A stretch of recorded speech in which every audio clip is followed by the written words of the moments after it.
Welcome back to my channel mga people. Kumusta po tayong lahat? Happy Sunday.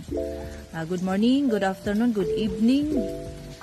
Sa mga baguhan na mga nanonood ngayon, panoorin nyo na mula umpisa hanggang matapos sa aking video. Pa-subscribe people, pa-click sa bell para updated kayo lagi sa mga video na ipopost ko at para marami kayong matutunan at mga kababalaghan at kakaibang mga related sa kalikasan, related sa agimat, gayuma, pampaswerte, proteksyon, healing, ritual at iba pa mga people. So, meron din po tayong mga bracelet na gayuma. Yan mga people. Ano natin yan? Sandabitin po yun na bracelet. So welcome back. Welcome home. Wag po kayong magsawa sa panunod sa aking channel. At pamensahe na lang din mga people. Message na lang din kayo pag interesado kayo. At pag gusto niyo mag-PM sa akin, i-PM niyo po ako sa Facebook account Merly Gonza Pontejos. Ang aking Facebook account ay makikita nyo na rin po dyan. Facebook account Merly Gonza Pontejos. Ang aking ipapakita sa inyo people ay isa sa kalikasan, isa sa gayuma, pampaamo, pampasunod, lakas ng karisma. Ito po ay na-feature na rin sa I Wonder TV GMA noong nakaraan, February 12. Panoorin nyo sa I Wonder TV.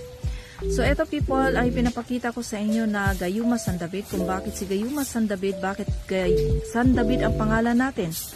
Yan po ay isa sa mga pangalan lamang na ating ginagawa na Gayuma San David. Dahil alam naman natin na si San David ay maraming mga babae at alam na natin yun mga people. So ito, ang Gayuma San David ay may halo itong mga sangkap na kalikasan na para dumikit sa iyo ang gayuma, dumikit sa iyo ang swerte, lumakas ang karisma mo, lumakas ang sex appeal mo, lumakas ang negosyo mo. Ang mga gayuma people ay pwede natin gamitin sa ating negosyo, sa ating buhay, sa trabaho para mapaamo, mapasunod ang mga taong masusungit. Huwag lamang tayo magmadali pagdating sa gayuma na gagamitin mo para mahalin ka at ibigin ka ng iyong mahal at iyong crushes at iyong pwede nyo tong gamitin na hindi nagmamadali.